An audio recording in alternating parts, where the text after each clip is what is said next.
Hello everyone, আজকে আমি মজাদার কক্সবাজারের রেস্টুরেন্টের টমেটোর ভর্তা নিয়ে এসেছি। একদম খেয়ে বুঝতে পারবেন আপনারা যে আসলে এটা একদমই ওই টেস্ট যে রেসিপিটা আমি দিচ্ছি। আমি এভাবে বানিয়েছি এবং খেতে একদম ওই কক্সবাজারের রেস্টুরেন্টের যে ভর্তাটা আপনারা খান টমেটোর ভর্তা সেরকম।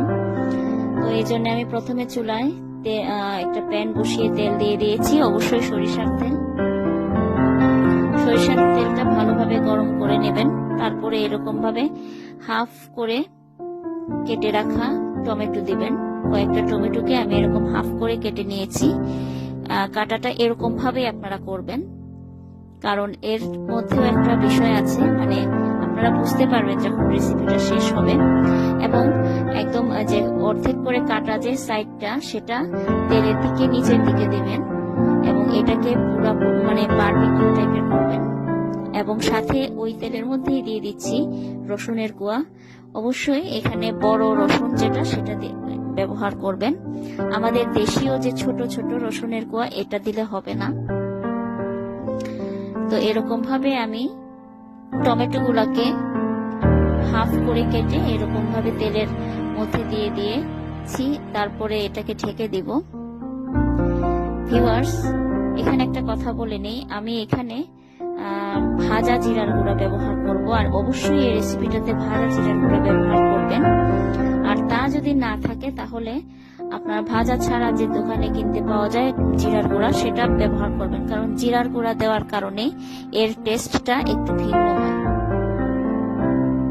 দিয়ে দিচ্ছি একটু হলুদের গুঁড়া। এগুলো হাফ সিদ্ধ হয়ে গেছে, তো এখানে আমি এই জন্য হাফ সিদ্ধ হওয়ার পরে একটু হলুদের গুঁড়া দিচ্ছি। আর দিয়ে দিচ্ছি এই টমেটোর পরিমাণে একটু স্বাদ মতো লবণ দিয়ে এগুলাকে একটু উল্টে পাল্টে ভেজে তারপরে আমি এটা ঢেকে দেব। দেখতে পাচ্ছেন ভিউয়ার্স, আমি স্বাদ মতো এখানে লবণ দিয়েছি। লবণটা বুঝে দিবেন, কারণ এরপরের যে ধাপটা আছে ওইখানেও আমি একটু লবণ ইউজ করবো। তো এভাবে ঢেকে দিয়েছি। এখন দেখুন আমার টমেটো এবং রসুনগুলা বারবিকিউ হয়ে গেছে। এইগুলাকে একটা পাত্রে নিব, নিয়ে আমি একটা সাইড করে রেখে দিব। তারপরে আবার চুলায় প্যান বসিয়ে দিব। আর এই ফাঁকে আমি এগুলাকে এই যে টমেটোর যে খোসাগুলা আছে সেই খোসাগুলা ছাড়িয়ে নিব, রসুনের খোসাগুলা ছাড়িয়ে নিব, নিয়ে এরকম ভাবে আমি চটকে নেব।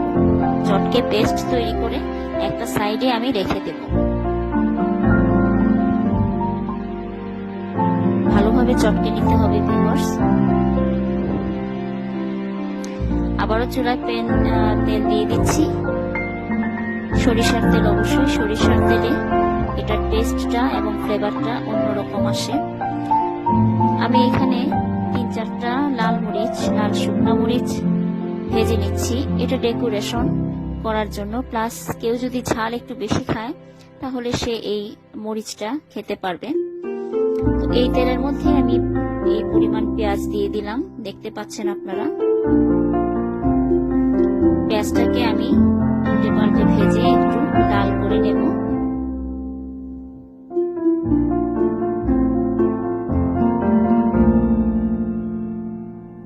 দিয়ে দিচ্ছি লবণ। আমরা যেহেতু টমেটোতে লবণ দিয়েছি আগে, তো এখানে অল্প পরিমাণে জাস্ট পেঁয়াজ কুচিটার জন্য সামান্য পরিমাণ লবণ দেব।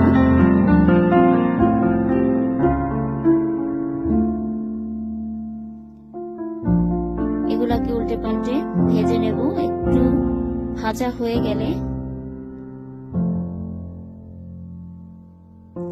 তারপরে আমি এখানে একে একে বাকি সব উপকরণ দিব। কাঁচামরিচ এবং 1টা বা 2টা শুকনো মরিচ কুচি দিয়ে দিবেন আপনারা। আর কাঁচামরিচটাই বেশি দিয়েছি। আর এখন আবার অল্প পরিমাণে একটু হলুদের গুঁড়া দিচ্ছি। দিয়ে দিলাম একটু লাল মরিচের গুঁড়া।